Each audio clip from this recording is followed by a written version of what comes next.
Good morning, ladies and gentlemen.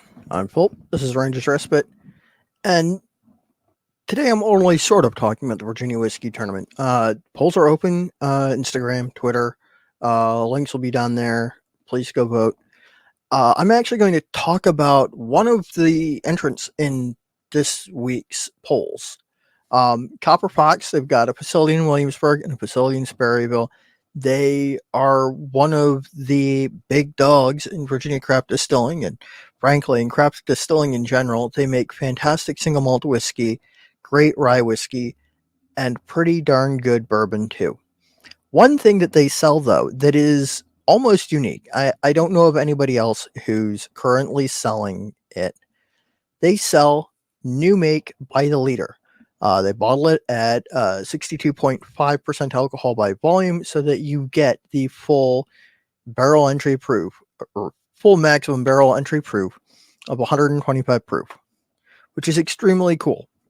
And occasionally they have kits, frequently around Father's Day, which is coming up. So if you're looking for something for Father's Day, either because you're a dad and you need to be like, hey, here's something that I would like for Father's Day, or if you have a father who likes bourbon, that's a good thing to get. Is a little 2-liter barrel and 2 liters of Copper Fox's 125 proof bourbon mash new make.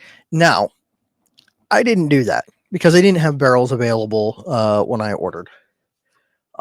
So I bought a barrel separately, and after I bought it, I went, maybe I should look around, see if I can get some rye new make, because I'm really more of a rye whiskey drinker than a bourbon drinker. I couldn't find any, so I went with the Copper Fox, and I'm glad that I did. It is extremely high quality new make. The downside is I didn't buy a 2-liter barrel. I don't know if you can tell based on, size of my big head, but this is a roughly 1 gallon or about 4-liter barrel.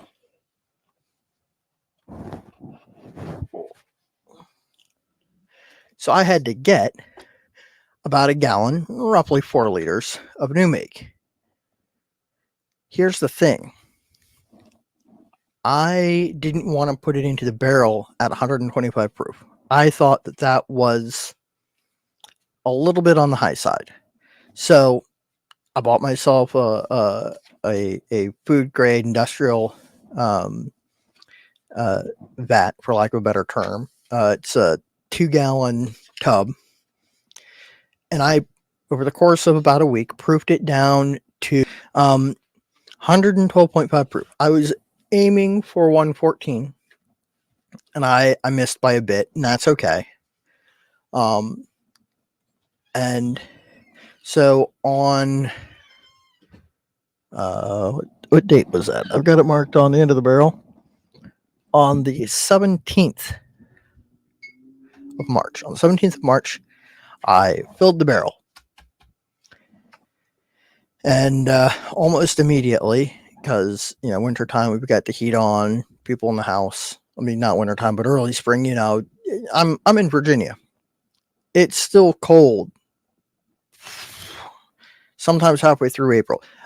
One winter, we got our first snow that accumulated on the 15th of March. Anyway, that's neither here nor there. Went in at 112.5. 2 weeks later, it was at 111, and it hung there for about 3 weeks.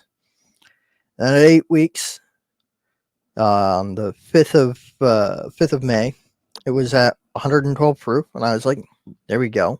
I don't want it to drop too much more. It is currently 12 weeks in at about 114 proof, 57% alcohol by volume, my target entry proof. You may be wondering how on earth I know what proof it is. How did I proof it? Well, the answer is I bought myself a hydrometer because I'm a nerd, and I thought that'd be cool. And knowing that I'm going to be doing this, it makes sense to have one. It is more of an interesting data point than anything else. But also, this is a roughly 1 1/8 inch diameter cylinder. Here we go. So that it's backed by that bright white paper. Look at that color. 1 gallon barrel. A little over 12 weeks. Should be about 13 weeks now. And it's hanging at about 114 proof. Now, I don't want to get too into the weeds on like barrel aging and what various factors do to proof. There are better, more intelligent people who can do it much more effectively. We've had a couple on the show. The show that I co-host with Doug from the Whiskey Lodge. It is the Single Malt Frontier. We focus on single malt whiskeys there. This week we're going to be talking about the tournament and 7 unusual whiskeys and a couple of other things. But anyway,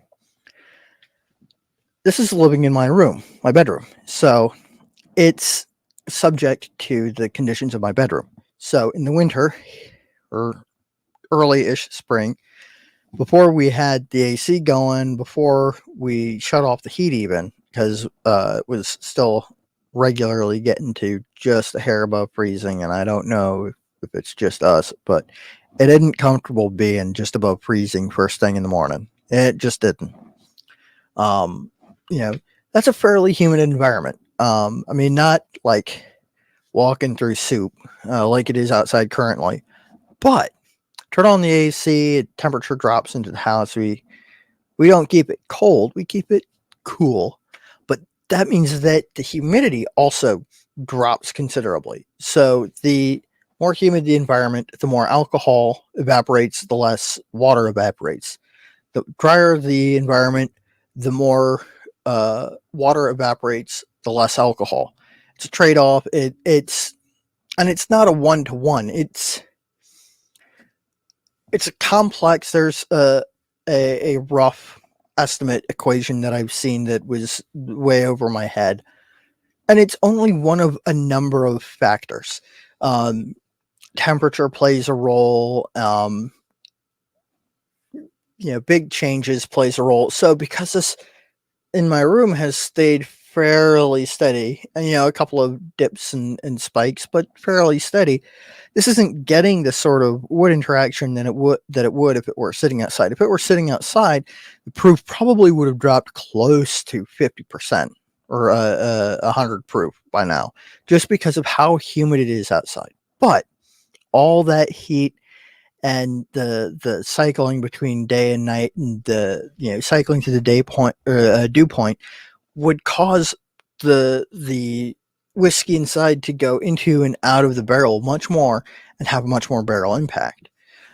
So what I'm seeing is mostly, most of this color is that char and toast on the inside of the barrel coming through, and that comes through on the palate some. I'm not testing it every day, so I'm so that I'm not depleting my reserve. I've only got a gallon of it in here, but already 12 13 weeks in, it's really knocked a lot of the rough edges off of the new make, because the new make is by its very nature rough. There are very good new makes. I've sampled very small a very small selection of new makes, Copper Fox among them. And Copper Fox does make a very good new make, but they're all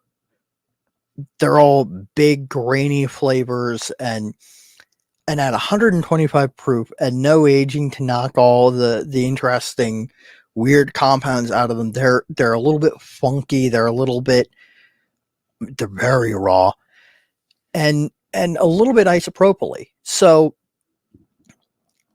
what the barrel does is it takes all those weird notes out and it substitutes in compounds from the barrel, tannins, vanillins, the wood sugars that balance the bitterness of, well, I mean, oak can be very bitter, particularly if you get to the point where you've stripped all the sugars out and left just barrel behind.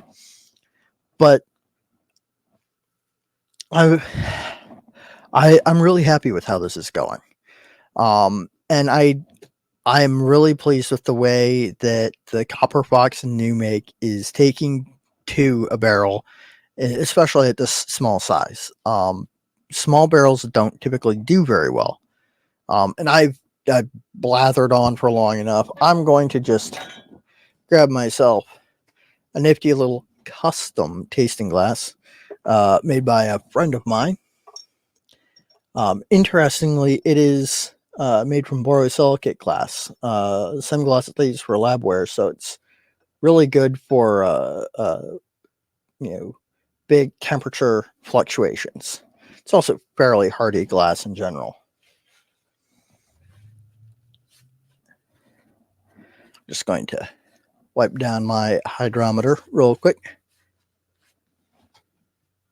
As you can tell, I've been using this rag to catch the drippings and wipe down my hydrometer every time that I use it.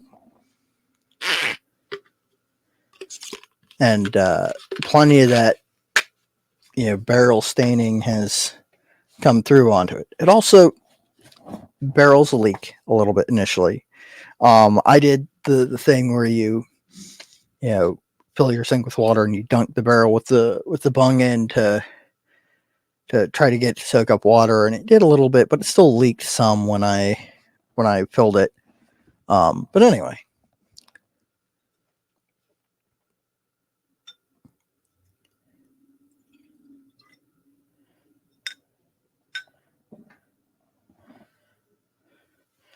look at that color. That's really pretty. On the nose, it's still got some of that like damp cardboard funk. That bright corn shininess.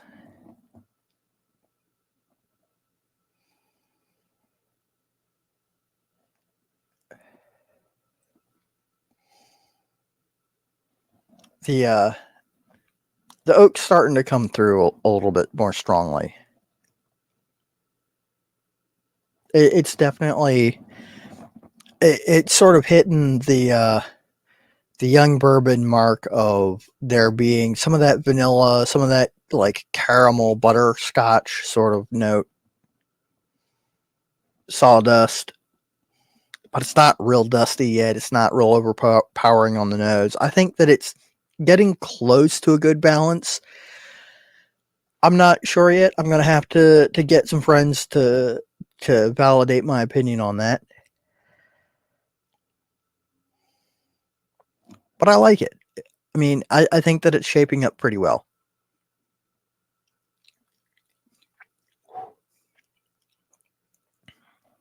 Mm. On the palate, it's actually very, very good. Pretty hot. It's 57% alcohol by volume. Very young. I mean, like 3 months old. Yeah, about 3 months old. A little less than 3 months old, and it's new make is definitely still showing its aggressiveness, on the palate. Going back to the nose, there's some of that like damp morning grass, like or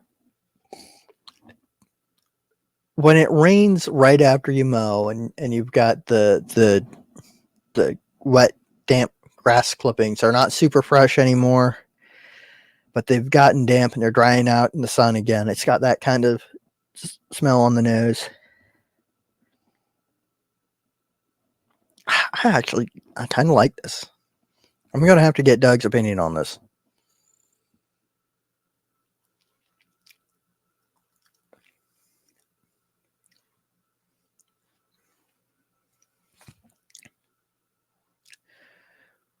Yeah, I really like this.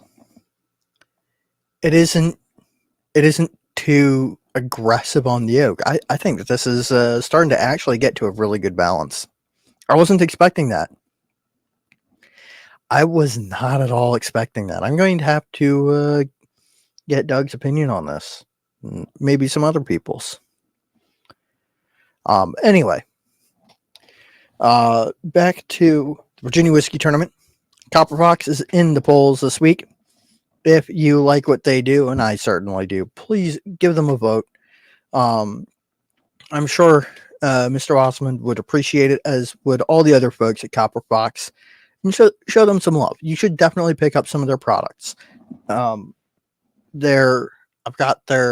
think I've got their rye there, and it's fantastic. I've got their Peachwood smoked single malt. They make fantastic stuff. I wholeheartedly recommend grabbing a bottle or two. The barrel aging kit that they sell is a fantastic Father's Day gift. I haven't received any remuneration for my support of them. This isn't an ad. This is me genuinely supporting, one of the craft distilleries that's near and dear to my heart. And I hope that they do well in the tournament. I hope that all the distilleries do well, even the ones that don't make it to round 2. I hope that they get some sales off of this, because they deserve it. They put in a lot of hard work to get where they are today, and I'd love to hear more about them in the future. And the only way that happens is if we support them. I